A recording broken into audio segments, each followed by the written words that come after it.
Concentrer et écourter l'effort de consolidation, voilà le choix tactique du gouvernement.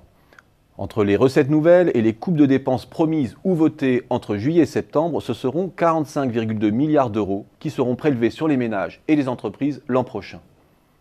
Le pari que fait le pouvoir, c'est que l'épargne française abondante jouera le rôle d'amortisseur. La concentration de l'ajustement sur les revenus supérieurs et sur les grandes entreprises y contribuerait.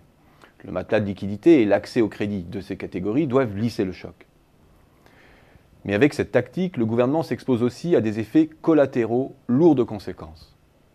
Le risque est de voir la France établir un nouveau record en termes de prélèvements obligatoires avec des résultats faibles en termes de déficit. 1.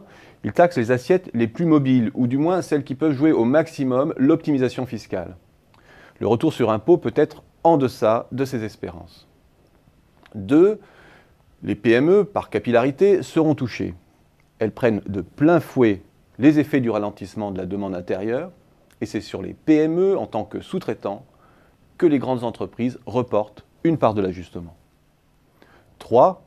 C'est en période de faible trésorerie et de hausse du chômage que la rigueur budgétaire produit le plus de dégâts sur la croissance.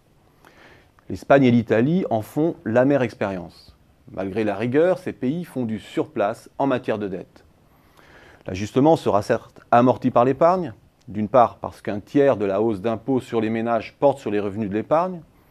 Ces derniers ne seront donc pas réinvestis. D'autre part parce que 80% des majorations d'impôts et de cotisations se concentrent sur les 10% les plus riches. Mais cela ne suffira pas. Le choc fiscal sera lourd d'effets en chaîne sur la pérennité de pans entiers du tissu d'entreprise. Premièrement, le choc amorti de demande privée se double d'un choc de consommation publique. Ce dernier joue instantanément sur l'activité. Une perte de 0,7 à 1 point de croissance est à attendre. Deuxièmement, la profitabilité des entreprises grandes et petites va se dégrader, alors qu'un nombre record de structures sont au bord de la rupture. Hausse d'impôts, ralentissement de la demande intérieure et durcissement des relations clients-fournisseurs participent à ce mouvement.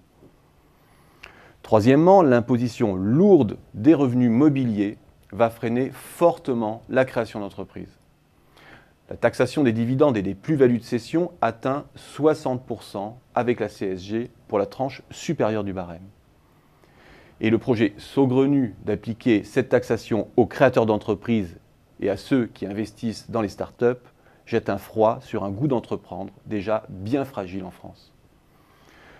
À confondre le risque et la rente, le gouvernement incite l'investissement à se rabattre très malencontreusement vers des véhicules non risqués, ou sur de la pierre, ou sur des œuvres d'art. Quatrièmement, la hausse des charges sur les employeurs domestiques, le plafonnement des niches et les ponctions sur les hauts revenus va pénaliser les services à la personne. Plus généralement, c'est le processus de déversement de l'emploi sur les métiers de service et sur les professions indépendantes qui pourrait être grippé. En première ligne du choc fiscal donc, le commerce, l'intérim, les services aux entreprises, les services domestiques. Et reste une question lancinante. Ce blitzkrieg fiscal ne va-t-il pas provoquer des dommages irréversibles sur un appareil productif déjà bien mal en point? Le gouvernement joue avec le feu. Ça passe ou ça casse.